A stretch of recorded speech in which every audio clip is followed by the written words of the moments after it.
ఆధ్యాత్మిక అభిలాషకులకు, ఆత్మస్వరూపులకు ఈ సెషన్లోకి స్వాగతం, సుస్వాగతం.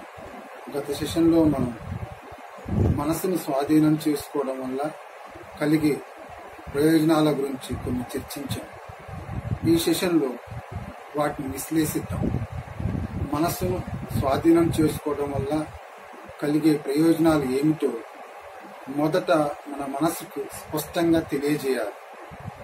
మనసును స్వాధీనం చేసుకోలేకపోతే కలిగే అత్యంత అధమ స్థితి పట్టడమే.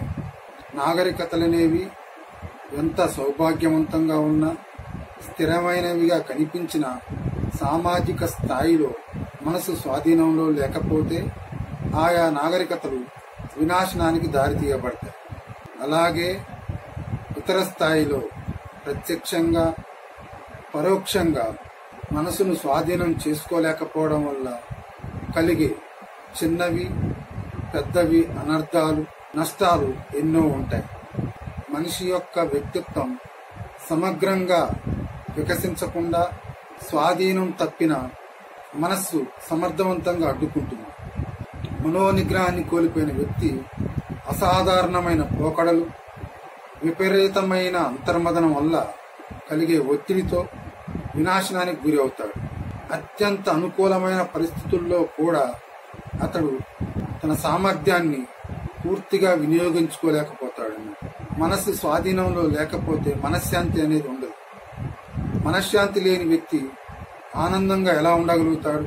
బలమైన కోరికలు, ఉద్రేగాలు, ఒత్తిడితో బాధపడేటువంటి వ్యక్తి దీర్ఘకాలిక మానసిక వ్యాధులకు లోను కావచ్చు, లేదా నేరస్తుడిగా మారవచ్చు.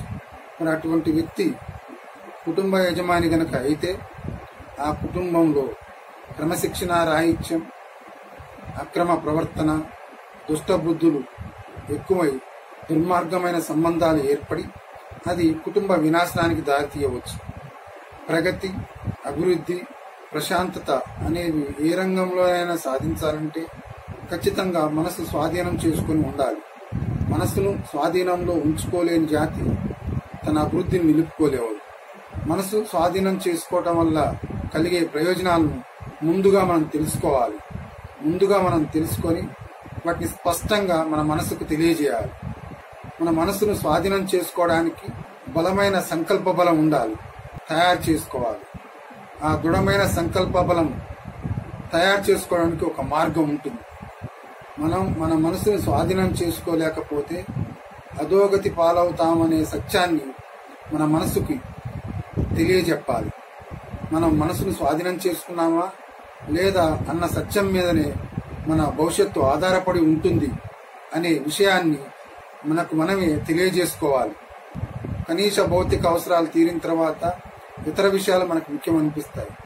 జీవితపు సర్వోత్కృష్టమైన లక్ష్యమైన జ్ఞానోదయం, దైవ సాక్షాత్కారాన్ని పొందడానికి మనసును స్వాధీనపరచుకోవడం కన్నా ముఖ్యమైనది మరొకటి లేదు అన్న విషయాన్ని మనం నిజంగా అర్థం చేసుకోగలిగితే, దృఢంగా నమ్మగలిగితే మన సంకల్ప శక్తి అవసరమైనంత బలాన్ని పుంజుకుంటుంది.